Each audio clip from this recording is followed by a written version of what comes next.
Welcome to Horizons, a series of programs where we'll explore the things that matter to us as individuals, those things that feed our minds and souls with the many parts that make up who we are. We'll talk about the times we're living in from a number of perspectives: ethical, historic, spiritual, scientific, philosophical, and all those disciplines that make up the fabric of our lives. My name is Esther Frank, and I look forward to spending this time with you making those connections to the shared thoughts and ideas that we all have as a people. Jean Fox is an author, historian, and council member for the city of Farmington Hills, and a woman who is passionately dedicated to preserving those things from the past that give us the threads of continuity to the present. We're in the Warner Mansion today, a home that's over 100 years old, and it conjures up another time and another place. And that's probably why it's so appealing to be here. I asked Jean the question about what it is about the past that's so wondrous. Why do we feel this way? Well, I suppose, Esther, it's because of the frustrations with the present. We always feel that, oh, if we just had a little more control here, or, oh, we should do this a little differently. And then there are all those stories your grandmother told you about how it was a calmer, kinder, gentler world, you know, and you think, what's the matter with my life that I don't live this way anymore? And I'm sure they had just as many frustrations as we do today, and they coped with them as we were trying to cope with our things. I'm sure the people of 100 years ago thought probably 300 years before was an easier time. And yet I'm not sure that's true. You think there were problems that people had in their lives very much like we have today? I think if people really understood how people used to live and the things that they overcame, it would give us renewed confidence with facing the problems that we think are insoluble today. But there were insoluble problems 1,000 years ago, if not 30,000 years ago. Go down and see the Cleopatra exhibit at the Detroit Institute of Arts. She had insoluble problems, and she never did solve them. But we're not really up against as many frustrations as we think. It's a state of mind. Well, there are things then that happen throughout history, throughout the story of mankind, that are always going to be the same. You've made a study of a couple of things. You did a book on Botsford, 150 years of the Botsford Inn. You did the book about Fred Warner, governor of Michigan in the early 1900s. What is, to you, Jean, what is the value of studying the past? Well, I believe that the more we know about the past, and it isn't everyone that has an opportunity to spend a lot of time on this, but if you have a general perception of how people coped with things, it gives you a lot of confidence to go forward today. I'm eternally meeting people who are depressed, who are overcome with problems of nuclear power, with problems of solid waste, with all of these things that are so important in our lives. And I think of all the fear that engendered the Cold War, which in the judgment of people was necessary at that time, 20 years ago. Today, that is not our main problem in America anymore, and yet I am old enough to remember when that was the thing we lived with. We didn't really think there was a solution to that, and yet it's worked out, and I'm sure we have the ability to solve the problems that are before us today. By looking at how people solved their problems in the past, what do you think is the main problem today? Well, I think the main problem today is a lack of confidence and a lack of I don't want to say faith, because that always is interpreted as a religiouscy. A lack of confidence in your own ability and our ability as a nation, as a people, to face problems and come up with intelligent solutions. There are a few people that have this confidence, but if you listen to the nameless commentators on television, to all the problem shows, which I never have time for, thank goodness, to many of the columns in the newspapers, to your neighbor who's telling you, pouring out her life's problems over the coffee clutch, you would think that that we're always behind the 8 ball.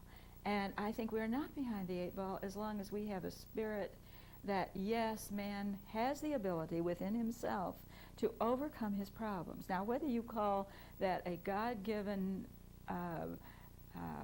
ability within the human soul, or whether you call this by some psychological term that is current today, is up to your orientation to life. But I think the people who are able to live so they have an ability to cope with things that is very important to our future. We don't seem to know this well enough about ourselves, though. You know, it doesn't seem to be a feeling that you sense out there in the world, that we do have this confidence in ourselves. There was a time when we had this, and I think it's too bad that youngsters growing up today don't realize this. There could have been nothing more bleak than the Atlantic Ocean of 4 months' duration that the Pilgrims faced to come to America. There could have been nothing more discouraging than facing the might of Britain with an untrained militia in 1776. There could have been nothing worse than having to go into the Civil War, whether you were on the North or the South, and you had beliefs that you felt needed to be spelled out on a battlefield. These things have been felt, but people had the confidence that what they were doing would be aided either by Providence. Read George Washington's letters. He felt he won the Revolutionary War through the interposition of Providence. And we don't have this feeling. My father used to say, if you leave it to the attorneys and a few of those people, America would never have been settled west of the Appalachian Mountains. Well, you mentioned a lot of things that people had to face in the past. Are there the challenges out there today of that kind so that people can rise to the occasion? Oh, they certainly are. We had the challenge, of space. President Kennedy challenged us with, could we put a man on the moon? Could we do these things in space? And yes, we've had setbacks, but we have shown that man can do this. We have a challenge of what to do with our solid waste. I have every confidence that this can be. We have the challenge of what to do with nuclear power. There are all the people that say it's going to blow up the world and this is terrible. And yet, gunpowder gave us that same ability, and we've been able to handle it. Going back, fire gave us that same ability. And yet, we don't use fire in a detrimental way, except once in a while. Fire is a good thing. We have to remind ourselves that we can meet these challenges, that we have the wherewithal to face them. Because you think about what goes on in today's world, and those things that you mentioned are challenges, but not things that we deal with on a day-to-day basis. Very true, Esther. Very true. Well, in thinking about the challenges in today's world, are there also frustrations out there that you see, that you feel? There are always frustrations. I think people are your frustrations. Teachers in school would like to teach classes where they could give an A to every student, and yet that's not always possible. Teachers want to bring out the best in their youngsters, and yet I'm sure there are many teachers that go home at the end of the day feeling, I've spent a day for nothing. We have this in all forms of life as we look around a community. I think people not attaining their very best. Young people who feel that they have to yield to peer pressure and get into a drug culture. This is less than their best. And this kind of thing, while it's a challenge and you often are frustrated with this, I am sure we'll find an answer for this too. So there's a challenge for excellence. There's a frustration that you see about people not reaching high enough. Yeah. This is certainly true. How do we motivate them? I think this is an environmental thing in a rather narrow sense. It depends upon your home background. It depends upon how fortunate you were in the choice of your father and mother, let us say. It depends upon a school classroom. It depends upon your friends. It depends upon your community. Someone I feel is fortunate enough to grow up in Farmington or Farmington Hills, or indeed Oakland County, has an environment in which it's easier for them to excel and to do these things than people that are possibly in other environments that aren't good. But you can't give it all to environment, because we have had many people come out of terrible environments that they have had something within themselves that has made it possible for them to achieve their potential. We look in the Warner book, for instance, in Governor Warner's life, and this was the living room in which he had his childhood and grew up and was here when he was governor. And you think, was it his inheritance, which was English? He was a foster child. He was not a natural child. Was it what was in this man through the genes of the family in England? Or was it the environment in Farmington and this home in which he grew up? And I think psychologists could have a very good argument on that. There are in the book things that first give you one idea and then give you the other. And so all of this goes in making it possible for us to be the people we are. Tell me a little bit about you. Where did you grow up and what was it like? Well, I was out of an Ohio-Indiana background. People who had been farmers, who had been newspaper people, who had been with Standard Oil Company of Indiana. My father was a newspaper man who worked for William Randolph Hearst, which is not a popular person today to have worked for, but back when he got his job, he thought that was wonderful. He covered World War I as a foreign correspondent and stayed and covered the peace conference at Versailles. Came back and worked in New York City as a big-time New York City newspaper man, but got very disillusioned with New York in a very short time. Came out and bought a paper, served a couple of years in Indiana as an editor, and then bought a paper in Michigan. In September of 1929, if you remember when Black Friday was in October, you know immediately came the Depression. And here he was, burdened with debt. And I guess part of my optimism of the future is due to Dad. That didn't bother him one bit. He paid that off during the Depression. We all worked. And he became the man that he later was. And I have seen lots of people. The Depression was terrible for many, many people. But there are lots of people that came through that Depression. Many businesses were started in that Depression. And people felt a sense of responsibility for their debts? There was no government aid. You did this with your own resources, whatever you could do. And for many, many people, it worked. For some people, it didn't work. So you grew up in a newspaper family? Oh, yes, I did. And this was in Northwest Detroit. And Northwest Detroit was a wonderful place. And downtown Detroit was a wonderful place. I can remember the thrill of going down to Hudson's when you'd wear white gloves into the restaurant there. You were going to have lunch. You know, this was a big deal. And it rather breaks my heart to see Detroit today. Because I think it didn't have to be this way, and it is, and it's so bad for so many people. I'm still going down there for church, for the symphony, for the Art Institute, and all of this. But it's a sad thing to see what people have allowed Detroit to become. When you go to Boston, Boston isn't like this. And it's people again. It's people. When did you come to Farmington? About 23, 24, 25 years ago. I'd always had friends in Farmington, and I never felt that I would move out of Detroit. I was loyal to this city. This was my city.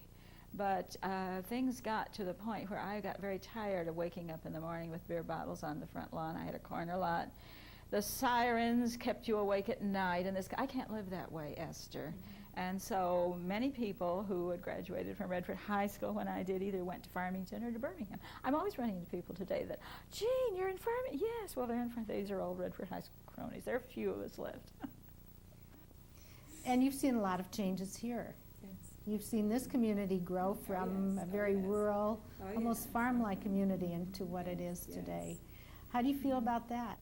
Let me tell you, before I came down to talk to you, I was up at Eyebrows Bookstore. I don't know how many of you have been in Eyebrows Bookstore. It's been one of the real oases in Oakland County, a place with an intelligent, intellectual man running this. If you wanted a book, he'd get it for you. He knew. It wasn't just a bookstore that got the stuff shipped in from New York and they sold it and they didn't know what it was. Most of the paperbacks, no good. Mark Winkelman knew this. He knew this field, and he is forced out of business. He's closing tomorrow because of the rent, the high rent situation. Now, I feel a bookstore is necessary for a community. If you can't make it possible for things like bookstores to exist, then we need to rethink a little bit our economic vitality that we all think is so wonderful. Another big office building. What does that office building really bring to us? It brings us tax money. It brings us a need for wider roads and a lot of these things. Has it got a bookstore in that building? I think these are things society needs to consider. Well, are these the best of times now, or was the past the best of times when there may have been more bookstores on more corners? No, I don't think anybody living today would want to live any time except today. Today's challenging. You get up tomorrow morning and you don't know what the day is going to bring, and you're going to have all these interesting things ahead of you, and maybe you can make a contribution, and maybe you aren't able to make a contribution. But there were the frustrations that we face today. I'm sure the people 100 years ago had similar frustrations. The people that went off to the Crusades have frustrations. They didn't conquer Jerusalem for Christ. despite all the things the Pope promised. You know, there have always been frustrations in life, and I think depends on how you live each day and what you live it with. Well, in terms of progress, if we can call it progress, putting up the office buildings and causing other people perhaps not to do as well, that's more like the times today. Well, I think there is a certain amount of built-in stress in life. Perhaps, if you believe the columnists and the newspaper commentators and everything, there is more stress today. The expressways, the road situation, the fast pace with which we live and so forth, this all creates more stress, and they're having conquered most of the viral diseases, now you have the diseases that stress brings on. I think I might give the psychologists a little bit on this stress bit, but I think there's been stress in every century. There certainly was stress when the barbarians overran Europe. There certainly was stress in China when the Great Wall did not hold out the Mongols. There were certainly stress all along. But perhaps the pace at which we live has accelerated this stress. I'm aware of young mothers who feel this coming into their children's lives much too early and are saying they don't have a childhood. Why should my daughter have to be taught about rape in the 2nd and 3rd grade? This kind of thing. I think as a society we do this, and this is something we have to cope with that we would prefer not to. Okay, let's get into a pretend time machine and take a trip to whatever world, whatever time you want to go into, Jean. Pick a time, pick a place. Tell me, what does it look like? What does it feel like? Where are we? Well, there are a number of places that would be interesting. One, of course, is 18th century France. France, even if you go today, as an American, you aren't really equal to them. They have the highest civilization and so forth, the best language, the best food, the best music, the best architecture, the best environment. And when you're over there, you have to feel that there is a great deal to this claim. On the other hand, it tends to make them very supercilious in some ways, very, very interesting in other ways. In what ways? They have, some Frenchmen have a depth of perception that you don't find in a lot of Americans. They have because they are surrounded more by the remnants of the past. I don't want to say remnants, that's a poor word, by the evidences of the past. They have a connection with this that in America we're beginning to value a little bit. Look at the effort that's gone into this living room and this home. We're looking at other homes. The Spicer House can do this for us. The Harger House has done this for us out in Farmington Hills. So they have a sense of relationship, that they are not just an iota out there on the sea, a grain of sand. And this, I think, is a bolstering thing as you go through life. Is there anywhere else you'd like to go? And I would go across the channel into some of the smaller English villages, I think, maybe in the Cotswolds. I think these were people of lower economic income and environment that was based on the sheep, the wool, and the manufacture and so forth. Some of the villages with which they built and surrounded themselves and the way they must have lived, you get a sense of calm and peace and anchoring, that they knew what they were doing. I really sometimes prefer cities where the church spire is the tallest building in the horizon, instead of a Wrigley building or London has had this, and Paris also, with the building of the new buildings that a certain amount of society worships just as other people used to worship in churches. I think it says something about society where we put our values and what we think is important. Many people, we certainly, even the historic homes that have been preserved in Farmington Hills, we don't light them with candles anymore except on special occasions. Almost everyone has a television. We certainly have indoor bathroom facilities. Nobody dashes out to the backyard in February, to the little house and so forth, the Sears Roebuck catalog. So many, many things that have come into our lives. They're wonderful. But with them, if they bring a decline in confidence in what is good, in values. President Bush has spoken to this. Many people speak to this. They speak to this in the schools a little bit. Where are your values? I think of Escalante, who in this California school taught calculus, to this deprived neighborhood. These children had been written off, couldn't do anything.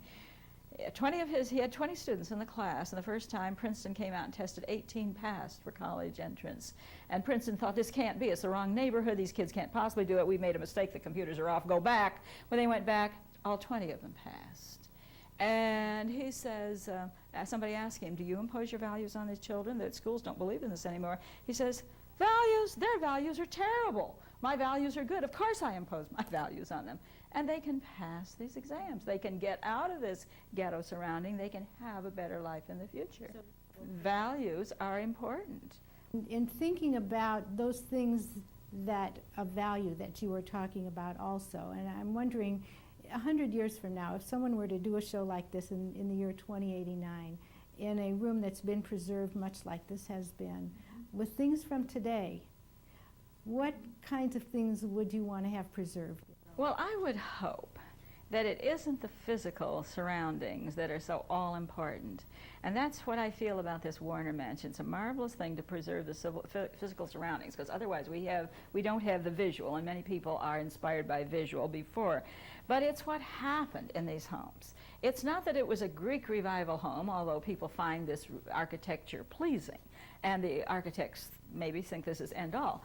It's who lived in those homes and what they did. That architecture is emblematic of a pioneer period. To have had the values, the ingenuity, the incentive, the absolute guts that you needed to survive as a pioneer in a wilderness area, these are the things that are important because they speak to our children today. If they could do it out here when there were wolves, coyotes, and all forests, why can't we do it today when the coyotes come in a Mustang, when the wolves are something else, you know?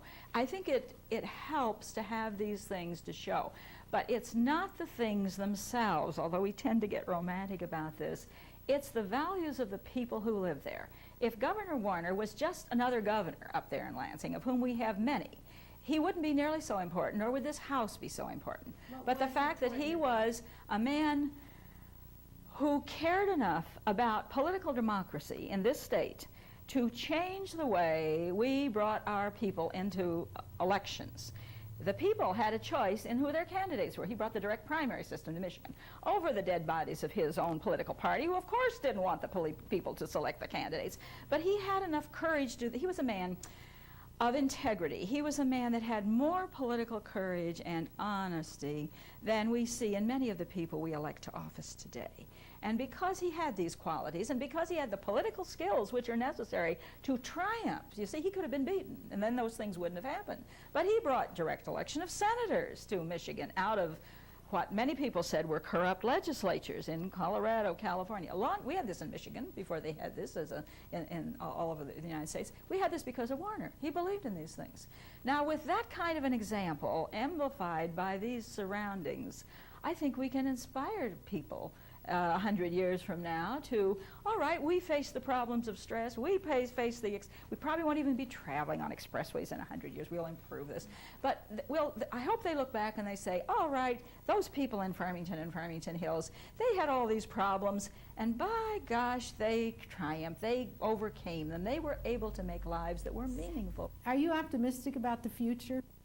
Oh, very optimistic. The greatest thing is always meeting newer and younger people that want to know about these things. And, oh, well, I didn't know that. You mean that really happened?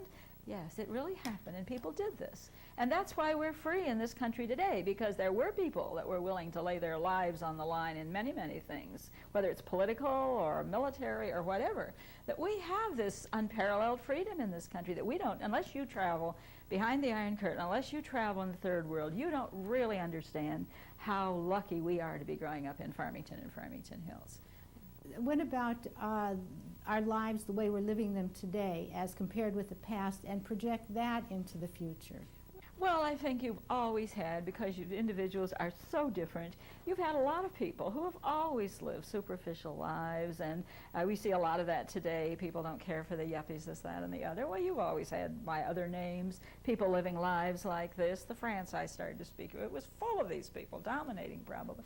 But you have a lot of other people too who are dedicated to confronting the ills of society, to making a better world. I mean, that's been so hackneyed, and everybody has laughed maybe at George Bush with his kinder, gentler thing, and it's become a joke.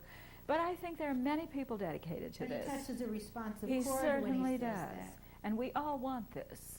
And many people are working today, hundreds of them right here in Farmington Hills, to make this come about for our own people and for people beyond our borders. It's an inspiring thing to know that people are dedicated to this. Well, it is. It makes me feel confident about where we're heading. One more question I'd like to ask you, Jean, and I suppose I have a sense of it in what you've said, but maybe you can add to it. If you had a list of things that were important to you, what would be on that list? Well, this is hard to say. I think the thing that's important is to realize that you're not alone in this world, that you'll get help. If you need help, you'll get it. From your parents, from your friends, from society, from what George Washington referred to as providence, God, if you believe in God. You're not alone. There are many out there that believe just like you do and have the same values you do, and they will help you when this time comes along. You may think that you're in a situation you can't possibly win, everything's stacked against you, blah, blah, blah. But if you're true to the things that you know are right, you'll get help. Sounds good. It is good. So according to Jean Fox, the times we're living in today are really not so bad. They may not be the best of times, but we can get through it, she says. We've had challenges to meet as a people throughout the ages, different challenges for different times, and she sees us as a people who have confidence in ourselves and the judgments we make, and that we rise to the occasion no matter what the challenges are. We can do that. See you next time on Horizons.